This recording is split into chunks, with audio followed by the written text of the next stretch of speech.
আজ আপনাদের সাথে শেয়ার করব ভিন্ন স্বাদের শামি কাবাবের রেসিপি। আশা করছি রেসিপিটি আপনাদের ভালো লাগবে। কিভাবে ডিম এবং আলু দিয়ে খুব চটজলদি আপনারা কাবাবটি তৈরি করে নিতে পারবেন সেটি আজকে দেখাবো। শুরুতেই সিদ্ধ করে রাখা ডিম এবং আলু আমি গ্রেটারের সাহায্যে ভালোমতো গ্রেট করে নিচ্ছি। এর আগেও আমাদের পেজে অনেক ধরনের ডাল কিংবা মুরগি দিয়ে কাবাব করে আমরা দেখিয়েছি। এবার একটু ভিন্ন স্বাদে আপনাদের সাথে শেয়ার করছি। আশা করছি আপনাদের যে কোনো প্রয়োজনে আমাদের পেজটি ভিজিট করে আপনারা কাবাবের রেসিপিগুলো সংগ্রহ করে নিতে পারেন।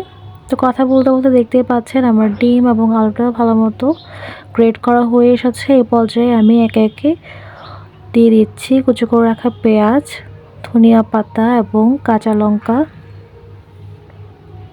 সেই সাথে 2 রকমের বাটা, এখানে রসুন বাটা এবং আদা বাটা রয়েছে। সেই সাথে ভাজা জিরে গুঁড়ো এবং ধনিয়া গুঁড়ো মিক্স, লাগছে চিলি ফ্লেক্স স্বাদ মতো। এই পর্যায়ে আমি অ্যাড করছি ব্রেড ক্রাম্বস। আপনারা চাইলে বিস্কিটের গুঁড়োটাও দিতে পারেন। তো স্বাদ মতো লবণও অ্যাড করে দিলাম। এবার আমি সব কিছু একসাথে ভালো মতো হাতের সাহায্যে মাখিয়ে নিচ্ছি।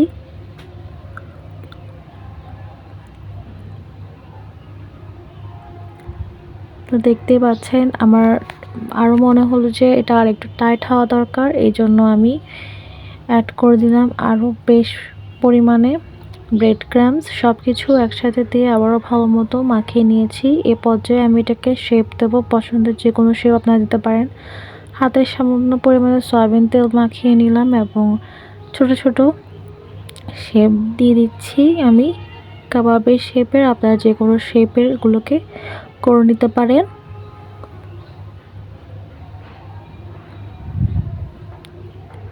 রেডি হয়ে গিয়েছে কাবাবগুলো। এ পর্যায়ে আমি 2টো ডিমে দিয়ে দিলাম সামান্য পরিমাণে কর্নফ্লাওয়ার এবং 1 চিমটি পরিমাণে লবণ। সব কিছু হাতের সাহায্যে একটা চামচ দিয়ে আমি বিট করে নিয়েছি। এ পর্যায়ে আমি একটি পাত্রে স্বাদ মতো তেল দিয়ে দিয়েছি, এটাকে আমি ভেজে নেব। কাবাবগুলোকে একে একে আমি ডিমের সাথে কোট করে ভেজে নিচ্ছি। রেডি হয়ে গিয়েছে আমাদের ভিন্ন স্বাদের কাবাবের রেসিপি। আশা করছি রেসিপিটি আপনাদের খুবই কাজে দেবে এবং ঘরে থাকা উপকরণ দিয়ে চটজলদি আপনারা এটি তৈরি করে নিতে পারবেন। সকলকে ধন্যবাদ।